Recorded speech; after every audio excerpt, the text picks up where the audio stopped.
Cinema industry వైపు వెళ్ళాలనుకుంటున్నారా? మీకు మేమున్నాం. వెంటనే కాల్ చేయండి. Welcome to Suman TV. నేను మీ Suman TV. Jani master top choreographer.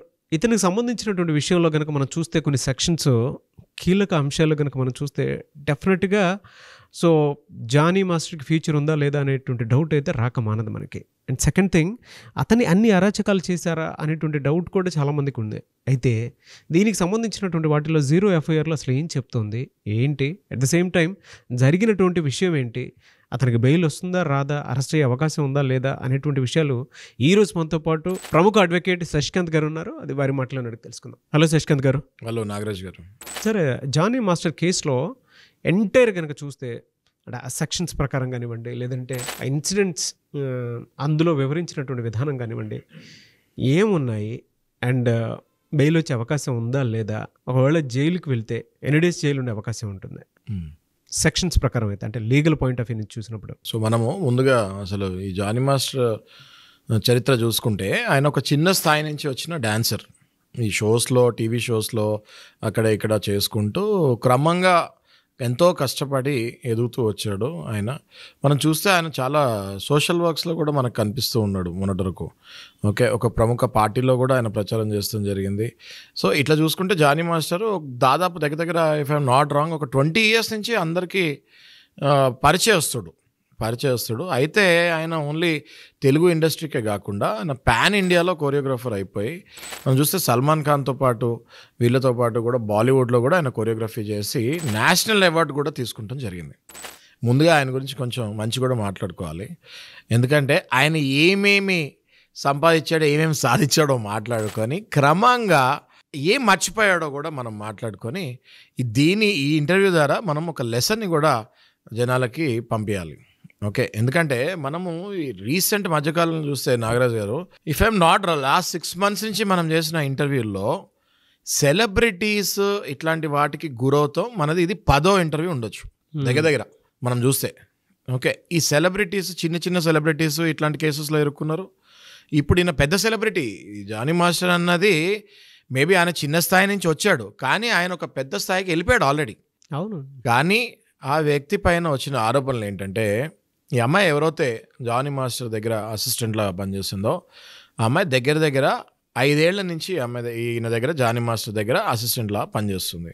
ఈ జానీ మాస్టర్ ట్రైనింగ్ కూడా అద్భుతమైన డాన్సర్, కొరియోగ్రాఫర్ కాబట్టి ఈ జానీ మాస్టర్ ట్రైనింగ్ కూడా చాలా అద్భుతంగా ఇస్తాం వల్ల ఈ అమ్మాయి జానీ మాస్టర్ దగ్గర కంటిన్యూ చేస్తాం మొదలుపెట్టింది. ఎందుకంటే ఈ అమ్మాయి ఆస్పిరేషన్ ఏముండే అంటే, చిన్నప్పటి నుంచి నేను చాలా పెద్ద డాన్సర్ అవ్వాలి, హీరోయిన్ అవ్వాలి, కొరియోగ్రాఫర్ అవ్వాలి అని ఉంటుంది కదా, సహజంగా ఉంటుంది కదా, పిల్లలు అన్నాక టీవీలు చూస్తుంటారు. సో అలాగే ఆ అమ్మాయి కూడా ఎంతో ఆస్పిరేషన్లో వచ్చి ఈ జానీ మాస్టర్ దగ్గర పని చేస్తే ఒక అదృష్టంలాగా భావించి ఆ అమ్మాయి క్రమంగా నేర్చుకుంటాం మొదలుపెట్టింది. 2019 నుంచి జానీ మాస్టర్ దగ్గర ఈమె ట్రైనింగ్ పొందుతుంది. ఇప్పుడు 2024, ఇప్పుడు ఆ అమ్మాయి వయసు 21, అంటే 2019లో అమ్మాయి వయసు 16 years. ఓకే, అంటే not even major, at that time she was minor. So అప్పటి 16 years నుంచి కూడా జానీ మాస్టర్ దగ్గర ట్రైనింగ్ పొందుతూ మంచి ఆమె కూడా డ్యాన్స్ ఎలా చేయాలి, కొరియోగ్రఫీ ఎలా చేయాలి, ఇవన్నీ కూడా బాగా నేర్చుకుంటాం జరిగింది. ఈ నేర్చుకునే క్రమంలో జానీ మాస్టర్ కన్ను ఆ అమ్మాయి మీద పడింది అని చెప్తాంలో అతిశక్తి లేదు. ఓకే, ఎందుకంటే ఇన్ని ఆరోపణలు వచ్చినాయి, రైట్. ఇంకా అది సబ్జుడిస్లో ఉంది కాబట్టి మనం క్లియర్గా చెప్పలేం. బట్ స్టిల్ వచ్చిన ఆరోపణలు బట్టి, పోలీసు వాళ్ళు వేసిన సెక్షన్స్ బట్టి ఇవన్నీ చూసుకుంటే కన్ఫామ్గా ఆయన ఏదో తప్పు చేశాడన్నదైతే తెలిసింది. అందుకే ఆయన పొలిటికల్ పార్టీ నుంచి కూడా ఆయనని సస్పెండ్ చేస్తాం జరిగింది. ఓకే, అయితే ఏం జరిగి ఉంటుంది అన్నది మనం మాట్లాడుకుంటే ఇప్పుడు వచ్చిన వార్తల ప్రకారం మనకి అర్థమైంది ఏంటి అంటే, 16 years ఉన్నప్పటి నుంచే ఆ అమ్మాయి పైన లైంగిక దాడి చేశాడు ఈయన జానీ మాస్టర్ అన్నది ఆ అమ్మాయి నార్సింగి పోలీస్ స్టేషన్లో కంప్లైంట్ ఇస్తాం జరిగింది. ఆ కంప్లైంట్ లెటర్లో ఇంకేమేమి పొందుపరిచిందో మనం కనుక డిస్కస్ చేసుకుంటే, ఆ కంప్లైంట్లో ఆమె ఏం చెప్పిందంటే, నేను 2019 నుంచి జానీ మాస్టర్ దగ్గర పనిచేస్తున్నాను, కొరియోగ్రఫీ నేర్చుకుంటున్నాను. ఆ క్రమంలోనే ఆయన నా పైన చాలాసార్లు అత్యాచారం చేశాడు. ఒకవేళ ఒప్పుకోకపోతే నేను నిన్ను ఇందులో నుంచి తీసేస్తాను, నా శిష్యురాలుగా నేను నిన్ను తీసేస్తాను అని బెదిరించేవాడు. ఒకవేళ నేను మానేసి వెళ్ళిపోదాం అనుకున్నా కూడా నన్ను వెళ్ళనిచ్చేవాడు కాదు. సో ఆ రకంగా నేను స్ట్రక్ అయిపోయాను ఆ రకంగా నేను జానీ మాస్టర్ దగ్గర స్ట్రక్ అయిపోవాల్సి వచ్చింది. ఎందుకంటే అప్పటికే జానీ మాస్టర్ నెక్స్ట్ లెవెల్కి వెళ్ళిపోయాడు. Not a normal Tollywood choreographer కాకుండా ఈ went to the next level. So ఆ ఇన్ఫ్లుయెన్స్, ఆ పవర్కి ప్లస్ ఆ అమ్మాయి అప్పుడు ఎంత ఏజ్ 16 years, ఏదైనా చెప్పుకోవాలన్నా కూడా ఆ ఏజ్లో భయం. కాబట్టి ఆ అమ్మాయి బయటకు నేను అప్పుడు రాలేకపోయాను. ఇప్పుడు నేను మేజర్ అయ్యాను, ఇప్పుడు 21 years నేను. అయినా కూడా నా మీద కంటిన్యూగా ఇట్లాంటి దాడులు చేస్తూ ఉన్నాడు, లైంగిక దాడులు చేస్తున్నాడు. ఎన్నోసార్లు హోటల్స్కి తీసుకెళ్ళాడు, ఎన్నోసారి అసభ్యంగా ప్రవర్తించాడు, ఎన్నోసారి కొట్టాడు. అంటే it's not only sexual abuse అండి, it is also physical abuse. Okay, ఎన్నోసార్లు కొట్టాడు, ఎన్నోసార్లు థ్రెటన్ చేశాడు. అంటే మనం పాత ఐపీసీ ప్రకారం చూసుకుంటే సెక్షన్ 506 ఉండేది, క్రిమినల్ ఇంటిమిడేషన్. ఓకే, అంటే థ్రెటన్ కూడా చేశాడు నన్ను. ఏదైనా ఏ రకంగా అయినా గట్టిగా అరిసినా లేకపోతే ఏదైనా చేస్తానని చెప్పినా that comes under criminal intimidation. So ఈ Jani master sexual abuse, physical abuse, criminal intimidation ఒకటి ఉండేది, సెక్షన్ 323 అని ఉండేది ఐపీసీలో. దాని ప్రకారం చూస్తే అసలు హజార్డియస్ మెటల్స్తో కొడతాము, వాలంటరీగా హర్ట్ చేస్తాము, ఇట్లాంటివన్నీ ఉన్నాయి. ఇవన్నీ చూస్తే జానీ మాస్టర్ ఒకలాంటి పొసెసివ్నెస్కి వెళ్ళిపోయాడు ఆ అమ్మాయి మీద అని చెప్తాంలో అతిశయోక్తి లేదు.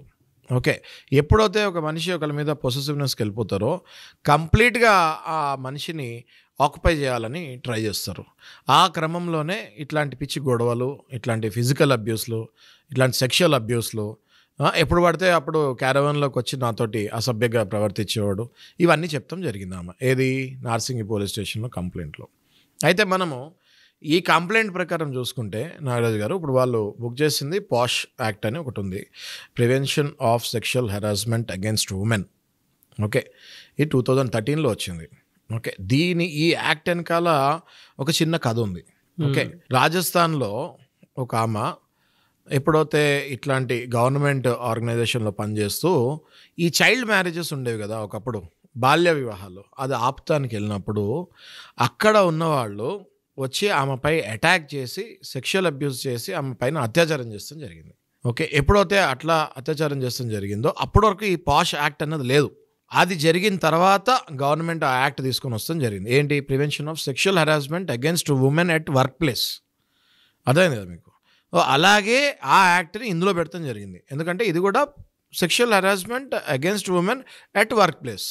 సో ఆ యాక్ట్ పెడతాం జరిగింది. ఈ యాక్టే కాకుండా ఇంకో యాక్ట్ కూడా అప్లికబుల్ అవుతుంది. కానీ ఈ అమ్మాయి 18 years దాటిపోయి ముందుకు వచ్చేసింది కాబట్టి ఆ యాక్ట్ నుంచి ఈ యాక్ట్కి వచ్చేస్తాం జరిగింది. ఒకవేళ 16 years నుంచి ఈమె పైన లైంగిక దాడి జరుగుతాం జరిగింది. కాబట్టి she would also imposed POCSO at the time. ఒకవేళ అప్పుడే ఆ అమ్మాయి తెలియక, మన దగ్గర నేను ప్రతి ఇంటర్వ్యూలో చెప్తూ ఉంటాను, మన దగ్గర చిన్నప్పటి నుంచి లా అన్నది ఒక సబ్జెక్ట్ ఉండకపోతే ఇట్లాంటి అమ్మాయిలు 16 years వచ్చినా, ఎంతో పరిజ్ఞానం వచ్చినా, ఎంతో స్ట్రీట్ స్మార్ట్ అయినా, ఎంతో లోక జ్ఞానం వచ్చినా వాళ్ళకి ఈ లా పట్ల అవగాహన లేకపోతే, అరే 16 years పైన నా పైన ఇట్లా దాడి చేస్తే నేను ఏ యాక్ట్ పెట్టచ్చు అని తెలియాలి కదా అమ్మాయిలకి, తెలియదు. సో ఇప్పుడు నేను ఈ ఇంటర్వ్యూ ద్వారా చెప్పేది ఏంటంటే అమ్మాయిలందరికీ కూడా, మీరు 16 years, 17 years, 18 years బిలో ఉన్నంత వరకు మీ పైన ఎవరైనా అసభ్యంగా ప్రవర్తించినా, టచ్ చేసినా, మీకు ఇష్టం లేకుండా ఎవరైనా కానివ్వండి, అది మీ ఇంటి పక్కన వాళ్ళు కానివ్వండి, ఎవరైనా కానివ్వండి, ఎవరైనా అట్లాంటి పిచ్చి పిచ్చి విషయాలు వేయాలని చూస్తే వాళ్ళని ఇమీడియట్గా పోక్సో యాక్ట్ కింద వేసేయచ్చు. అంటే protection of children from sexual offence act. Okay, if I'm not mistake 2012 అనుకుంటా. సో ఆ కేసు ఆ యాక్ట్లో వేసేయచ్చు. అర్థమైంది. అండ్ ఆ యాక్ట్ చాలా సీరియస్గా తీసుకుంటారు. ఆ యాక్ట్ మన దగ్గర ఉన్న భరోసా సెంటర్స్ కానివ్వండి, లేకపోతే సఖీ సెంటర్స్ కానివ్వండి, పోలీస్ స్టేషన్కి వెళ్ళాలని మీకు భయంగా ఉంటే అక్కడ కూడా వెళ్ళొచ్చు. అక్కడ కూడా వెళ్ళి ఇలా చెప్పచ్చమ్మా, మీరు చెప్తే వెంటనే పోక్సో యాక్ట్ కింద తీసుకుంటే. ఇవాళ మనం చూస్తే సమాజంలో tender age is in between 16 to 18 years. ఈ 16 to 18 years మధ్యలో అమ్మాయిలకు కానీ అబ్బాయిలకు కానీ లా పట్ల అవగాహన లేక వాళ్ళపైన జరిగే అగాత్యాలని ఎలా రిపోర్ట్ చేయాలో కూడా తెలియదు వాళ్ళకి పాపం. నిజంగా. ఎందుకంటే వాళ్ళకి అసలు 10th క్లాస్లో కానివ్వండి, 9thలో కానివ్వండి, లేకపోతే చిన్నప్పటి నుంచి 5th class నుంచే లాలో ఫండమెంటల్ రైట్స్ నుంచి, ఒక ఫండమెంటల్ రైట్ అంటే ఏంటి, మీ రైట్స్ ఏంటి. ఒకవేళ ఇప్పుడు పోక్సో యాక్ట్ పెట్టింది చిన్నపిల్లలకి బిలో 18 years, మరి చిన్నపిల్లలకి ఆ ఎడ్యుకేషన్ ఇవ్వాలి కదా, అది లేదు మన దగ్గర. మోస్ట్ అన్ఫార్చునేట్ అది. పాష్ పెట్టింది ఏంటి, prevention of sexual harassment against women at work place. మరి ప్రతి ఆఫీస్లో పాష్ గురించి ఒకటి నోటీస్ పెట్టాలి కదా, అది లేదు. గవర్నమెంట్ అది రూల్ పెట్టాలి కదా, ప్రతి ఆఫీస్లో పాష్ గురించి ఎడ్యుకేట్ చేస్తూ ఉమెన్కి పాష్ గురించి ఎడ్యుకేట్ చేస్తూ ఒక నోటీస్ బోర్డ్ లాగా పెట్టేస్తే అక్కడ పనిచేసే మేల్స్ ఒళ్ళు దగ్గర పెట్టుకొని పనిచేస్తారు. అంటే వాళ్ళు కూడా చదువుతారు కదా, this is not only for women, వాళ్ళు కూడా చదువుతారు కదా. సో అట్లాంటివి లేక, ఆ అవేర్నెస్ లేక ఈ అమ్మాయి జానీ మాస్టర్ కింద పనిచేసిన అమ్మాయి ఎవరైతే ఉందో కొరియోగ్రాఫర్ లాగా, ఆ అమ్మాయి బిలో 18 years అప్పుడే ఆమె పైన జరిగిన లైంగిక దాడికి ఆమె కంప్లైంట్ ఇవ్వలేకపోయింది, అవగాహన లేక మాత్రమే. అందుకే మనం అవగాహన చేయాలి, లాయర్స్ అన్న బయటకు రావాలి, అవగాహన క్రియేట్ చేయాలి. మనము ప్రొఫెషన్తో పాటు సంఘసేవ కూడా చేస్తేనే మన లాయర్ వృత్తికి న్యాయం చేసినట్టు అవుతుంది. ఓకే, సో ఇప్పుడు ఈ జానీ మాస్టర్ అబ్స్కాండింగ్ ఉన్నాడు. ఏది ఈ కేసులో అబ్స్కాండింగ్ ఉన్నాడు అంటే ఇప్పుడు ఏంటి? సరే, మనం ఇంకో వైపు నుంచి కూడా మాట్లాడదాం నాగరాజు గారు. See, till it is proven is innocent, till it is proven is innocent. అయితే ఇక్కడ చాలా బలంగా ఆమె కంప్లైంట్ ఇస్తాం జరిగింది. మనం మీడియాలో చూస్తుంటే వేరే న్యూసెస్ కానివ్వండి, వేరే ఫిలిం TFCC అంటే తెలుగు ఫిలిం ఛాంబర్ వాళ్ళు కూడా ఏదో ప్రెస్ మీట్ పెడతాం జరిగింది. అందులో కూడా జానీ మాస్టర్ తప్పు చేసినట్టుగానే మాట్లాడారు ఆ ప్రెస్ మీట్లో కూడా, నేను చూశాను అది. అందులో కూడా ఆల్మోస్ట్ ఆయన తప్పు చేసినట్టే మాట్లాడారు.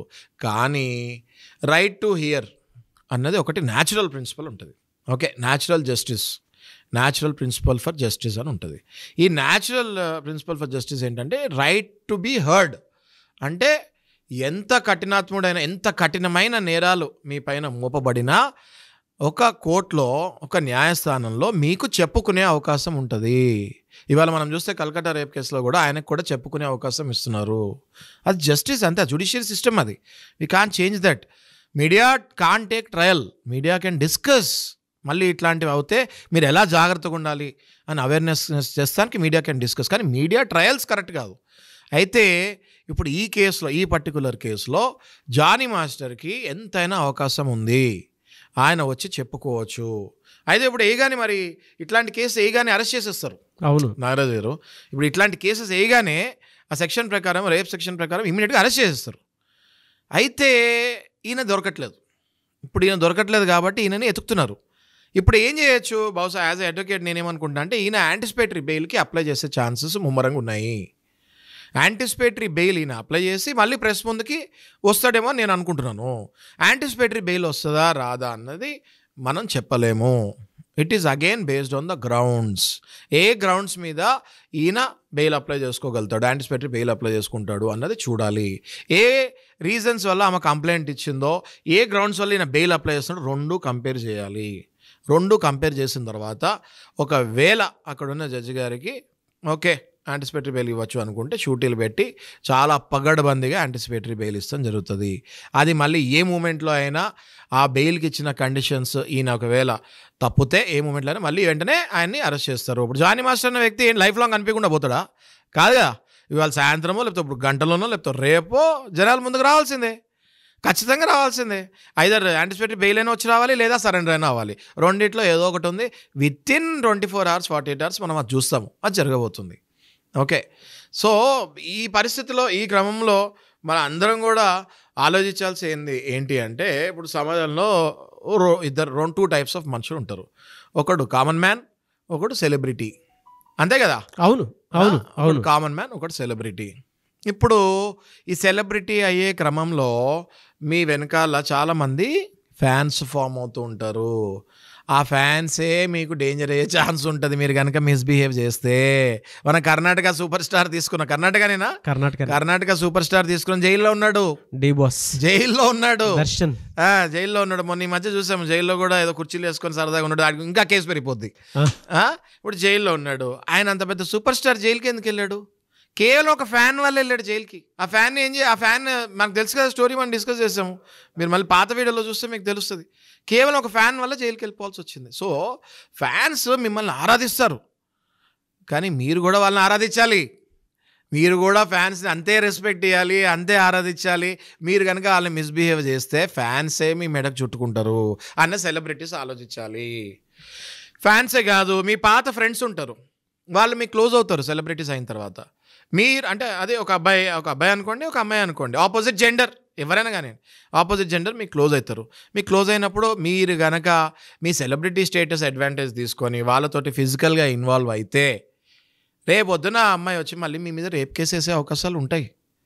కాబట్టి వాళ్ళు దగ్గర పెట్టుకొని ఎంత సెలబ్రిటీస్ ఎదుగుతూ ఉంటారో అంత ఒదగాలి. ఇవన్నీ సామెతలు మనకి ఫస్ట్ అర్థం కావు, ఒకసారి సెలబ్రిటీలు అయిన తర్వాత అర్థం చేసుకోవాలి. ఈ సామెతలు ఎంత ఎదిగితే అంత ఒదగాలి, లేకపోతే అవుట్. అదొకటి. ఇంకోటి నాగరాజ్ గారు, ఇంటర్వ్యూ ముగించే ముందు I want to tell one thing to all the boys of 16 to 18 years and 18+ years. ఇది ఒక చాలా మంచి మెసేజ్ ఇవాళ ఇద్దాం అనుకుంటున్నాం మనం. ఓకే, 16 to 18 years మధ్యలో ఉన్న బాయ్స్, ఒకవేళ మీరు ఆ హార్మోనల్ చేంజ్ వల్ల, ఆ టెండర్స్ వల్ల, ఇప్పుడు అర్థమవుతుంది అందరికీ 16 years అర్థమవుతుంది.